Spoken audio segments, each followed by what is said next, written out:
Leading figures from the Anglican Church have spoken out against the Abbott Government's offshore detention policy for asylum seekers.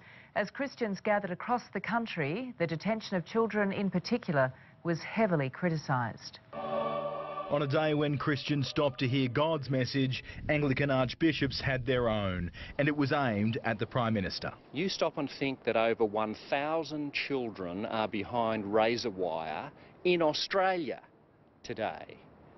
That breaks people's hearts. And as the Archbishop led a service in Brisbane, the words were being echoed around the other capitals. There's no place for children in detention. These young children who've already been through great trauma are having to live in a very difficult and stressful environment. The reception for Tony Abbott was very different in Western Sydney.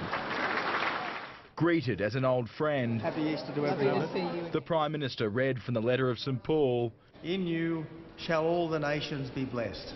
With one of the founders of the Howard Government's border protection policy singing from the same song sheet. We might find that we can fully welcome refugees into our country. The Archbishop's words followed this message from outspoken Anglican priest Father Rod Bauer, a long-term advocate of refugee rights. But that 104 is now 120 days since the last successful boat arrival in Australia. And with the government continuing to hail its border protection policy a success, it's highly unlikely today's calls will prompt any change. Charles Croucher, 9 News.